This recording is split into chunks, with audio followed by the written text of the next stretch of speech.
Thank you, Charlie. I don't know how many of you remember that quote from the text. How thought can influence objective life, which is our life, whether it be the physical body or the physical environment. Well, I have a couple quotes to start this off with today, and the first one is from Hafiz, if anybody knows the poetry of Hafiz, who lived in the 1300s. And he was quite a poet and wrote hundreds of poems, but there are a couple that I just dearly love. When I want to kiss God. When no one is looking, I swallow deserts and clouds and chew on mountains, knowing they are sweet bones. When no one is looking and I want to kiss God, I lift my own hand to my mouth. How personal is that?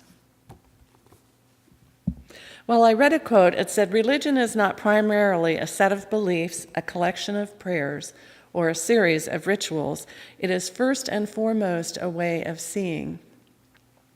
We need to believe that the world we live in makes sense, that there's a pattern to it, that we look to religion to teach us that pattern. And know that we do not live in a haphazard, meaningless world. Our souls are starved for experiencing a sense of awe that reminds us of our place in the universe, and if we don't get it in church, we'll find it somewhere else." I don't know if you know who wrote that. It was a Jewish rabbi, Rabbi Harold Kushner, who wrote the book Who Needs God, which is one of my favorite books. He's just a great writer. But in the Science of Mind, just like Rabbi Kushner, we believe that prayer is not a matter of coming to God with our wish list. It's first and foremost a way of seeing, of being that we are in the presence of God already. God is everywhere present because we are everywhere present. We live and breathe and move and float in this energy of God. This is the goal of Sunday services, to help you feel that and to build friendships and to gain knowledge and to experience the part of where we are as a greater whole. And when the service works, we do feel better about ourselves, and we walk out into our life knowing a little bit more and feeling a little bit happier. But sometimes when the service falls flat, hate to say that, last week we had some idiosyncrasies going on, but maybe it's the noise of someone talking, maybe a child crying, maybe a microphone not working, or something's happening. It's never the lesson. But sometimes the service falls flat because we're not listening. We're not deeply listening, being fully present and listening. Our connection with God involves listening at a very deep level, and it involves listening more than speaking, which is why I wanted to do that meditation this morning. Because when we're really listening, we feel a sense of assurance that all is right with the world. There's some rhyme or reason why things are happening in the world. Because we're one in this life experience. You hear that all the time. And sometimes I think when we watch the news, we go, yeah, well, maybe. Maybe that's true. But one minister in religious science of mind philosophy, said to me years ago, he said, "When I found the science of mind, I've gone through 3 processes, an evolution of my thinking. At first, I realized science of mind was a way to get stuff. Because we do affirmative prayer, we're going to get our heart's desire. We're going to have that relationship, get that new car, have that great job, have a better boss, whatever it may be, have greater abundance." So it was all about getting. And I've been there. I was getting a relationship. Thank God it worked beautifully with Paul. But I had a few missteps along the way before I finally met him, thinking that I wanted A, B, and C, but I forgot honesty, integrity, and love. You ever been there? So it is about getting it first, because no one ever told us that we really could create in our experience our deepest desires. And so that's a fun part when I teach Science of Mind 100. That's the fun part of new students going, really? You mean I really can be healthier? I really can be happier? Absolutely, absolutely. So I'm glad that is the first thing that we do learn here, and he reflected that. So then he said, well, eventually I learned that It's really about giving of myself to the center, to other people, giving myself in various ways to the community. And I really felt good about not trying to get, but about giving. And giving here is seva, our selfless service to God. He became a practitioner to help in his giving, and I know as a practitioner myself, that is the most rewarding thing I've ever done in my life. And when we really help other people see their true nature and how to shift things in their life, there's never a moment that I don't do practitioner work that I don't go home ecstatic, just like floating on clouds. It's just a magical thing. So that was the second thing that he learned. And then eventually he became a minister, and he said, and here's the third thing that I learned, to just be. Don't need to get, don't need to give, just be the presence. This is one of the more challenging things to learn, even as a practitioner and a minister, just to be the presence. That's why chaplaincy is so valuable. You learn to just be. So what a transformation from getting to giving to being. So let's look at affirmative prayer, which we call spiritual mind treatment. We immediately recognize it's different. Spiritual mind treatment is not your typical prayer. We let go of beseeching. We let go of pleading because we're never going to change the reality of the world. And the reality of the world is love and law. There are laws. When you jump in water, you get wet. When you light a fire, you can get burned. When we hold ice, we get cold. When we just exist, gravity holds us down, and the older we get, we notice how gravity works. There are laws you can't change. So you just recognize them and deal with them. But the other greatest part of reality is love. Now, we think of love as romantic love, but when you think about the last time you experienced the thrill of love, it's there all the time in the universe. It's a pulse. It's an energy in the universe. And we just don't tap into it enough to feel that exhilaration of love. Because the truth is, God always says yes to our prayers, our spiritual mind treatment, our affirmative prayers. But it's our approach that is the issue. Are we feeling worthless or unworthy when we're saying a prayer? Are we doubting it's going to happen? Did we just have a real negative experience and then, well, ought to say a prayer about that? It's our approach to prayer that is the key. So I ask you today, what is your approach to that desire you were thinking about just a few minutes ago? Is it like, yeah, in my lifetime, or maybe not in my lifetime? Is it, well, I really don't deserve it, but if God will give it to me, I'll take it? Think about that approach that you're making to that desire that you thought about just a few minutes ago. Well, luckily, Roger Gray turned me on to an author called, her name is Lynn McTaggart, and I just finished 3 of her books.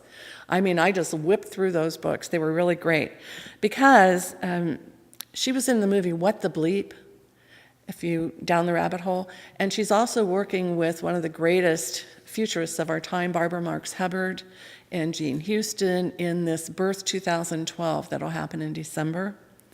But she is an investigative reporter. She's not spiritual.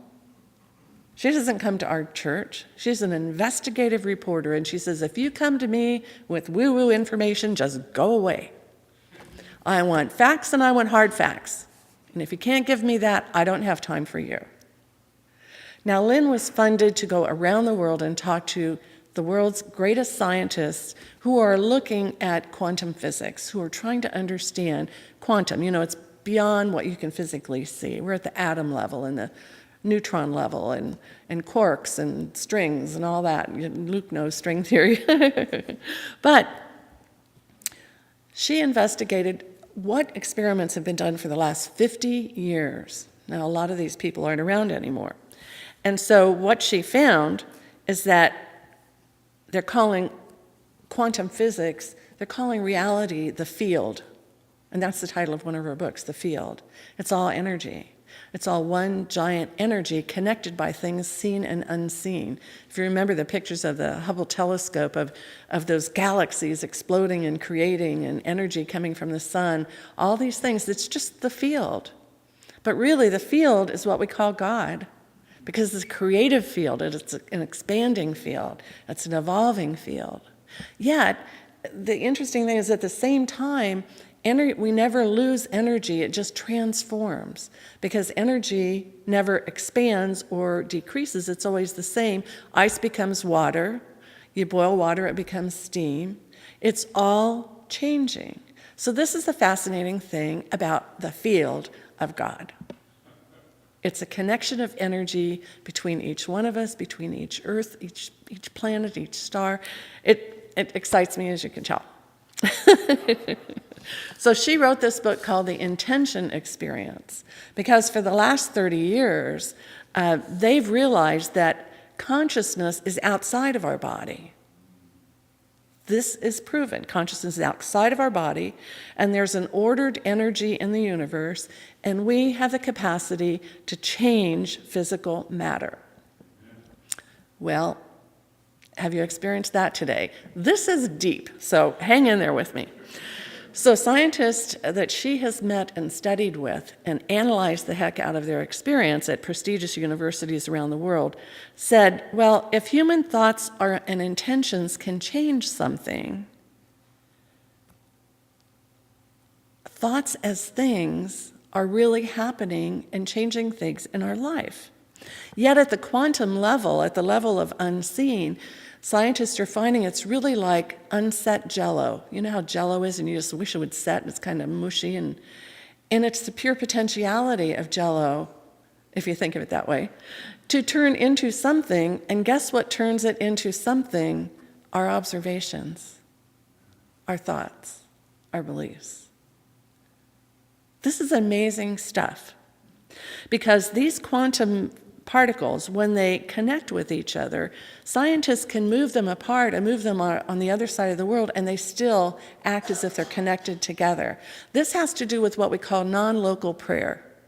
We believe, and Ernest Holmes, bless his heart, wrote all this in 1937. That kicks me, that's a kick. We believe that when we do prayer, if for someone in New York who calls us and says, I need to be healed of X, or I wish to have this changed in my life, and we do prayer here in Redding, California, that if they're open to receiving, they get that prayer. It's called non-local prayer. What they're finding at the quantum level is if you separate the energy particles and you put one in Redding and you put one in New York, and the one in Redding turns upside down, the one in New York does too at the same instant. It's quite fascinating. So evidence suggests every thought we have is tangible energy with the power to transform. It's all in a state of becoming. Now, when I took ministerial training, Reverend James, Dr. James said, your assignment for this week is to walk into the place where you work and change the consciousness of everyone in the room. And we did. We did. At first we went, you got to be kidding. Of course. No, their consciousness is set. No, we walk in being the presence, being calm, being an aspect of love, non-judgmental, and we sit there with people who may be argumentative or negative, and we're the presence and we smile. And after a while, people quit fighting it. You can change anything in your life, but it starts with you, and it starts with your understanding. And it takes practice, because there's rules about this. How does it work even better? So right now, what's baffling scientists is, how does it do that? How does it do that? And I bet by the time I pass on, we'll probably know. I hope we know, because I'd love to know, because I want to be really, really good at that. So their conclusion at this point is mental influences of any variety, which means happiness, sadness, negativity, or anger, produce measurable effects. They can measure them. And it doesn't matter how far the distance is between the one with the feeling and the object of that feeling. We can create a lot of havoc in our life, can't we? But it's the person that generates their intention. It's the intention behind it. And this is the power of prayer. We've always talked about the power of prayer, and we have 5 steps, a process of 5 steps that we feel is the most effective because Ernest Holmes felt that way, believed that way, and I've proven it to myself hundreds of times. So current studies are like, how does this work? And what is the effect of group prayer? If all of us prayed at once, what would that effect be? And one thing she was very honest about, she said, I've done my own studies on prayer. And the darn thing is, you have a control group and you're not praying for that group. Let's say they're sick. But this group you're praying for. And it doesn't always work. And she figured out that somebody in that group had a family member praying for them. So you can't really control it. It was not a true control group, which is why most of these studies are done on bacteria. Because they don't have other people praying for them or other things in life. But it's interesting that tracking the power of prayer is difficult because there's so many prayers going on in the world. And what is a prayer? It's what we're saying. It's what we're believing. So it's very tricky, which is why the intention experiments are so valuable. So what she found, and she didn't do her own research, she's working with researchers around the world, is that it all depends on your state of being. It all depends on how you are at the moment, because this is a learned skill, just like we teach the 5 steps of treatment. This is a learned skill, but we're doing it unconsciously every day.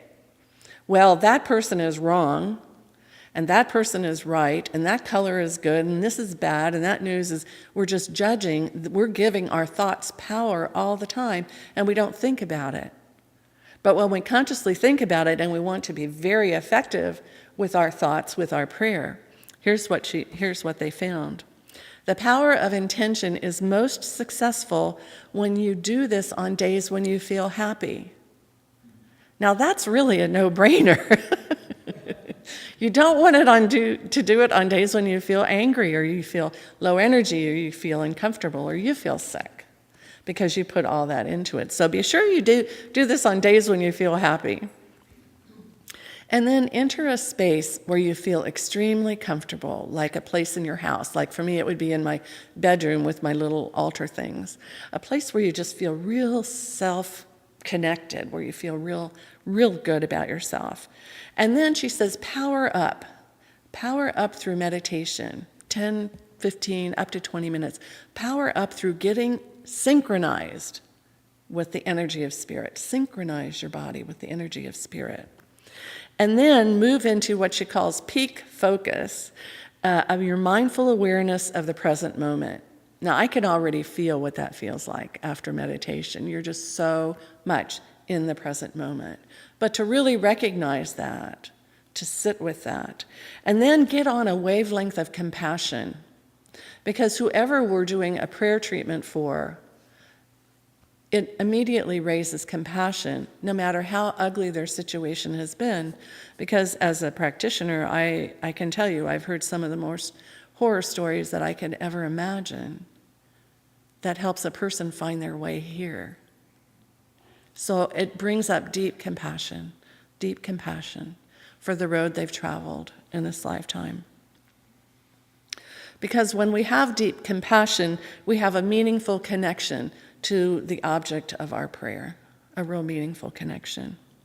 And then state your intention and make it specific. It's like when I said at the end of that meditation, I accept for you your desire. Now, if I knew what your desire was, I would state it, I would make it specific. So we've powered up through meditation, we are aware of the present moment, we are in a wavelength of compassion, we have a meaningful connection to the object of our prayer, we have an intention, we've made it specific, and rehearse every bit of that healing, whatever healing or process it would be. Rehearse it. Like for someone, we just had a member have a bypass surgery this week. So you rehearse it. You know the doctor has in his mind all the love that he could ever have working with this patient. You know the nurses, every movement they make is made with love. So you rehearse the aspects of all of it, how it might perfectly unfold. You visualize it, and your intention is set as a fact. And that's what we say in our third step. I accept, I know it is. It's a fact, because you have to have that. If you don't have it as a fact and you're hoping, all you're going to get is hoping. It has to become a fact in your mind. And then surrender. We don't have to carry it anymore. We've released it to the law of the universe, and so it is. We don't carry it. We don't worry about it. We don't wonder about it. We know, because we've done these steps. So then we let go of the outcome. Now, this comes from Lynn McTaggart. She's not a science of mind person, but it sure fits in with meditation and the 5 steps of spiritual mind treatment. Now, this may be a little too much when you're really in the thick of it. And you need to call a practitioner and you're wondering if you should. So one way to address that situation is our little book of spiritual mind treatments, Creative Thought Magazine. I carry one of these with me all the time because sometimes I forget. And I can open this book, and here's the 5 steps of treatment, and here I pick one that I like, and I'm centered again. For instance, I'm just opening it up. I am in the flow of universal good. I am open to God wisdom. I celebrate abundance. I move in power. I embody success. I am an integral part of God. All of my conditions are perfect. Don't you want to take that one home with you? It's in the October issue in the bookstore. But that's what these are. When I first came to the center and I bought this, I thought, what in the heck are they doing? Where's a prayer? They're calling this prayer, but it doesn't make sense to me because I didn't understand the 5 steps. I didn't understand what really creative law is all about. This is a very valuable book. I encourage you to take it on, because when you forget, you've got a reminder right here. So what those do is they take us to a consciousness of yes instead of no. They help us remember who we are. They help us remember that we are powerful in our life, and that the force of love in this universe is supportive of us, very supportive of us. And when we state our intention and hold that intention and trust in the power of our prayer, we can let it go. It's accomplished. Now, it may look different when it comes back to us, when it shows up. Like the 6'4", maybe 5'9", maybe full of love anyway. So it may not look what we expect, but it's always juicy and it's always exciting because we're just in awe and wonder. We, this week, decided that it was time to let go of our dance floor, our wooden dance floor that weighs 1,000 pounds. It's been out in the storage shed for years. So, well, how do we do this? How do we get rid of this stack of wood that's huge, heavy, impractical? So we put it on Craigslist. And it was so fun because Charlie was working on that, put it on Craigslist, and within an hour, someone called, came to look at it, and they said, "This is what I've been looking for." And she bought it immediately. We received no other calls. Not one. Not one. It's just beautiful. Put your intention out there. Know it is already so. So knowing this, would you ever want to be rude to anyone again? I don't think so. Would you ever want to be depressed about something again? No, because within you have the potential and the capacity. Set that Jell-O. Think of it that way. Set that Jell-O. Make it happen. Rabbi Kushner says, one day our body will give out, but the essence of who we are will live on. If we're concerned with immortality of that sort, we should at least pay as much attention to our soul as we do to our blood pressure. Pay more attention to your soul, believe me. Your blood pressure will take care of itself. So our philosophy is not a sense of teaching about God. We're teaching our relationship with God, which is everywhere present in and through us. This is how what we call God expresses itself and understands itself through our experiences, through our creativity. Because the universe and knowledge continues to expand, and if we aren't expanding and growing in our knowledge, we're missing out on the juice of life. So in this community, we learn to be better people, to bond and have friendships that last a lifetime, to feel good when we go out into the world and know there's something more and better we can do. We learn to get, but we learn to give, and eventually we learn to be. Ralph Waldo Emerson wrote, "Wherever I go, my giant goes with me." And I love that visualization. My giant goes with me.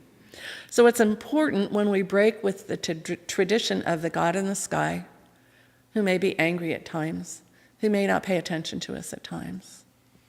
It's really important to move beyond that because all of God's energy is everywhere present. So I have another quote from Hafiz. And Sylvia is so sweet. She runs the bookstore. And she said, "What books do you really, really, really like?" And I picked out 5. And she made a little table that said, "These are Reverend Mary's favorite books." And I thought that was so sweet. And one of them is Hafiz. And so I want to share with you just a sweet, sweet. It's called "The God Who Only Knows 4 Words." Every child has known God, not the God of names, not the God of don'ts, not the God of anything weird, but the God who knows only 4 words and keeps repeating them, saying, "Come dance with me. Come dance." Isn't that sweet? Oh, gives me chills. So know with me, we're dancing. The truth is there is only one thing going on here. It raises my energy. It raises all opportunity. It really makes me realize we have infinite potential.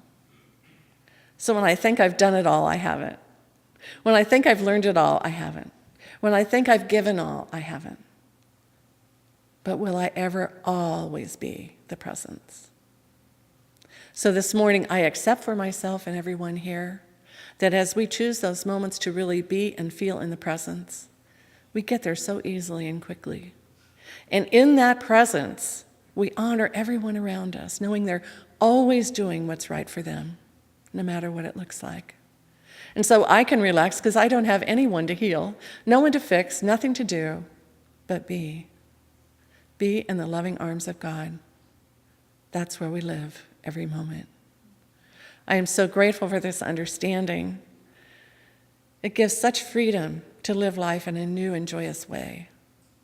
I accept it for everyone here.